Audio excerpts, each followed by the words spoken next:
For today's tech news, we're getting back to basics.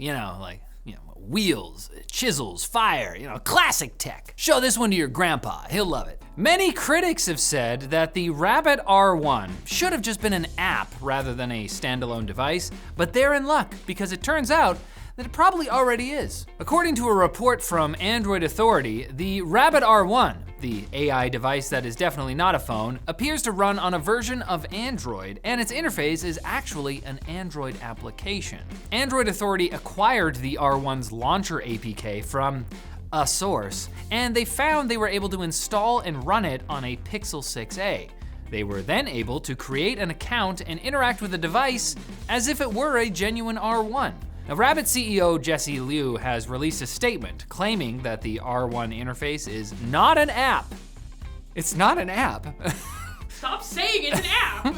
And that Rabbit OS is cloud-based with very bespoke Android open source project and lower level firmware modifications. But that really just means that most of their services' special sauce is still essentially Android-based, just running in the cloud and not on the hardware they're selling it. I mean, there have even been a couple reports of people sideloading and running other Android apps on the R1. So Rabbit has argued in the past that building an app for a smartphone means being limited by that device's pre-existing hardware and app systems, which is fair enough, but that approach has also wound up chaining the R1 experience to another, even more limited device. And I only have so many pockets. And a max one device per pocket rule. It's getting complicated. The FCC has announced a nearly $200 million fine against 3 of the largest American telecoms for selling their customers real-time location data without consent. Tragically, it's not $200 million each, but at least it's something. I'm not getting any of it, so I don't know why but at least we have some schadenfreude here. Verizon will be fined $47 million, AT&T $57 million, and a combined $92 million for T-Mobile and Sprint, who merged after the investigation began. Remember, if you eat somebody, you get all their debts. Not many people consider that. One of the big risks of cannibalism.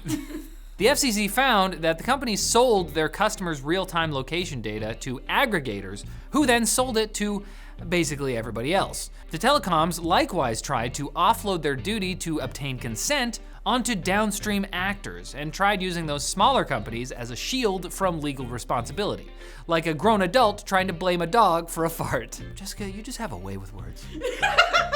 I'm a poet. Real-time location data is considered incredibly sensitive because of how revealing it is. I mean, the only person who regularly travels back and forth between my house and my workplace and Big Mike's all-you-can-eat cheese emporium is me and my gassy dog. Meta has announced that it will be altering Instagram and Threads algorithms to stop recommending posts from content aggregators so that small original content creators have more visibility. Likewise, these platforms will be adding labels to reposted content, linking it back to the original creator. Pretty good. This won't apply though if the content has been changed significantly, such as having been edited into a meme or remixed in some way, as the youths will do. What this probably means is that you'll be seeing fewer straight reposts and more reposts that just so happen to have Subway Surfers running beneath them on split screen. And boom, it's fair use. Meta now acknowledges that its algorithm has traditionally benefited accounts with lots of followers that mostly share reposted content. However, at the same time as this new change to prioritize original content, Meta is also weaving AI throughout its platforms, famously not trained on original content. Which has only added to the overall spam problem. Instagram's search bar is now pulling double duty as an AI chatbot. So now it's easy to accidentally fat-finger your way into a conversation with a robot while trying to talk to your friends. You don't have any friends, Dave. Oh, me. It's me now. Facebook, meanwhile, has been absolutely flooded with bizarre, often Jesus-themed AI art. And its own AI has been acting strangely, even once commenting on a parenting group claiming to have a disabled yet gifted child. It's obviously not apparent, but I'm not sure we should completely dismiss the possibility that Meta's AI has a child, like, in a cage somewhere. They're forced to use Facebook every day and they're depressed. But what if instead you had soft, dry cages for your feet? That's right, we're talking about shoes. Just like those sold by our sponsor, Vessi. Vessi claims their shoes are extremely waterproof and keep your feet cool in the summer and warm in the winter. Their Stormburst low-top shoes combine the comfort of a sneaker with the grip and coverage of an outdoor boot. You didn't think it was possible, but well, Vessi has added extra layering for added warmth, as well as extra grip to prevent you from slipping and sliding in unfavorable weather conditions. The Stormbursts are feature-packed and will make great gifts with the unpredictable spring weather coming up. So check out the Vessi Stormburst and get 15% off your first purchase at vessi.com/techlinked. Now, make sure to leaven your Quick Bits with baking soda, not yeast.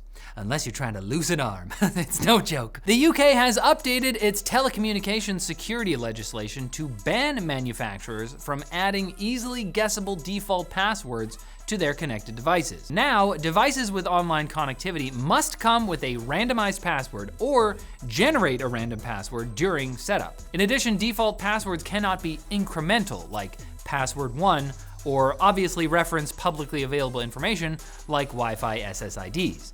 The problem, of course, being that most of us never change the default Wi-Fi password, and some of us don't even know how. I don't want to put us in that.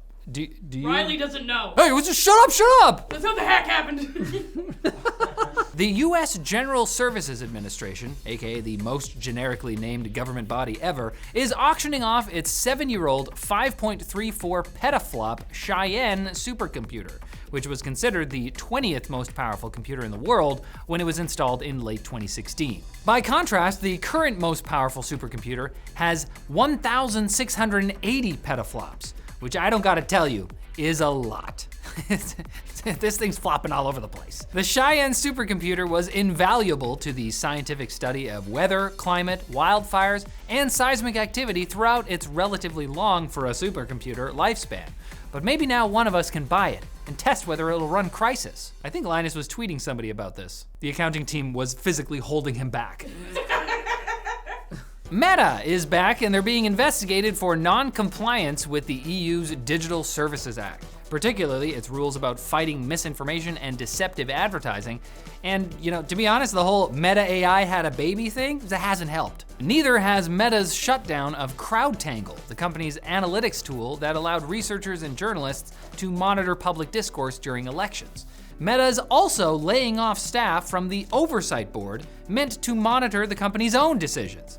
Now that all sounds bad, but since the EU is monitoring everyone already, why shouldn't Meta take it easy? I mean, you don't want too many cooks in the kitchen. In a settlement with the FTC, Razer Incorporated has agreed to pay back $1 million to customers who bought the company's Zephyr mask after falsely claiming it was equivalent to an N95 certified mask. Honestly, the only thing worse than selling an RGB covered face mask for $100 is lying about the mask's effectiveness during a global pandemic. Interestingly, Razer has admitted no wrongdoing and claims they agreed to the settlement to avoid more litigation since it's a distraction and disruption to making great products. Products like mice with RGB, or laptops with RGB, or mouse pads, which for some reason also have RGB. You can't. And Google is apparently introducing audio emojis for the Google Phone app, presumably so they have a feature in their back pocket they can kill later to meet their yearly quota of dead services. At their company-wide meetings, guys, we are not killing nearly enough services right now. ABK, always be killing. The emojis play stock sound effects like clapping, canned laughter, or even farts. Things you can't already express in an audio-based medium. I already got that model. If I need that, I'll just call Jessica in. Oh crap, you got the new update? And that's not even to mention the fact that the only person I regularly talk to on the phone is my psychiatrist. I can't wait to play the sad trombone audio emoji to really emphasize how I'm dealing with my depression. And I want to emphasize that you can get more tech news if you come back on Friday. That's right, Friday. Have I made that clear enough? It's a day. It happens at soon.